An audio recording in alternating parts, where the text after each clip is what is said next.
Assalamualaikum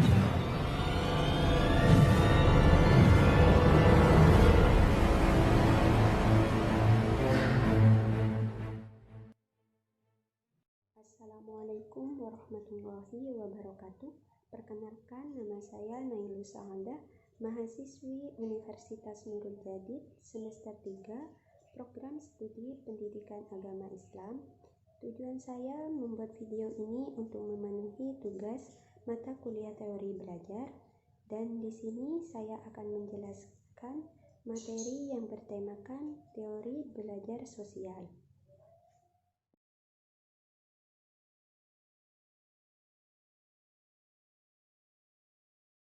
Teori belajar sosial berdasarkan para tokoh. Isi teori belajar sosial. Teori pembelajaran sosial merupakan perluasan dari teori belajar perilaku yang tradisional, yaitu behavioristik. Teori pembelajaran sosial ini dikembangkan oleh Albert Bandura pada tahun 1986. Teori ini menerima sebagian besar dari prinsip-prinsip teori-teori belajar perilaku, tetapi memberi lebih banyak penekanan pada kesan dari isyarat-isyarat pada perilaku dan pada proses-proses mental internal. Jadi, dalam teori pembelajaran sosial kita akan menggunakan penjelasan-penjelasan reinforcement eksternal dan penjelasan-penjelasan kognitif internal untuk memahami bagaimana kita belajar dari orang lain. Inti dari teori pembelajaran sosial adalah pemodelan, modeling, dan permodelan ini merupakan salah satu langkah paling penting dalam pembelajaran terpadu. Bandura pada tahun 1971 mengemukakan bahwa teori pembelajaran sosial membahas tentang yang pertama, bagaimana perilaku kita dipengaruhi oleh lingkungan melalui penguat, reinforcement, dan observational learning. Yang kedua, cara pandang dan cara pikir yang kita miliki terhadap informasi. Yang ketiga, begitu pula sebaliknya, bagaimana perilaku kita mempengaruhi lingkungan kita dan menciptakan penguat, reinforcement, dan observational opportunity. Ciri-ciri teori pemodelan Bandura. Yang pertama, unsur-unsur pembelajaran utama ialah pemerhatian dan peniruan. Yang kedua, tingkah laku model boleh dipelajari melalui bahasa, misalan, dan teladan. Yang ketiga, pelajar meniru sesuatu kemahiran daripada kecakapan demonstrasi guru sebagai model dan akan menguasai kemahiran itu jika dia memperoleh kepuasan dan peneguhan yang berpatutan. Yang keempat, proses pembelajaran meliputi pemerhatian, pemikiran, peringatan, peniruan dengan tingkah laku atau gerak balas yang sesuai. Faktor-faktor yang mempengaruhi sikap sosial. Menurut Prastio dalam bukunya Psikologi Pendidikan mengemukakan bahwa faktor-faktor yang mempengaruhi sikap sosial adalah sebagai berikut. Faktor endogen yang terdiri dari imitasi, sugesti, identifikasi. Faktor eksogen yang terdiri dari lingkungan keluarga, lingkungan masyarakat, dan lingkungan sekolah. Yang pertama, faktor endogen. Faktor endogen adalah faktor yang mempengaruhi sikap sosial anak yang datang dari dalam dirinya sendiri. Dalam hal ini dapat dibedakan menjadi 3 faktor, yaitu faktor sugesti, faktor identifikasi, faktor imitasi. Berikut ini saya akan menjelaskan secara singkat masing-masing faktor tersebut. Faktor sugesti. Dalam buku Psikologi Kepribadian dijelaskan bahwa sugesti adalah proses seorang individu di dalam berusaha menerima tingkah laku maupun perilaku orang lain tanpa adanya kritikan terlebih dahulu. Faktor identifikasi. Identifikasi dilakukan kepada orang lain yang dianggapnya ideal atau sesuai dengan dirinya.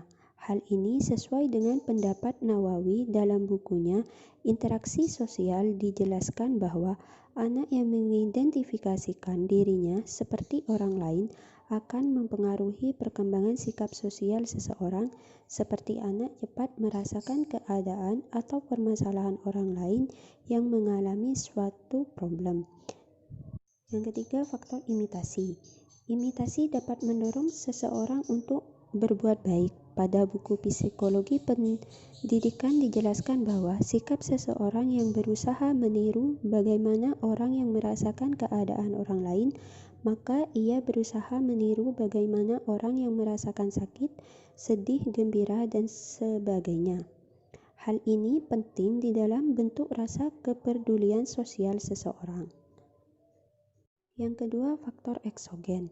Faktor eksogen adalah faktor yang mempengaruhi sikap sosial anak dari luar dirinya sendiri. Dalam hal ini, menurut Swetito dan Syafiuddin, dalam bukunya Metodologi Ilmu Pengetahuan Sosial dijelaskan bahwa ada 3 faktor yang mempengaruhi sikap sosial anak, yaitu faktor lingkungan keluarga, faktor lingkungan sekolah, dan faktor lingkungan masyarakat.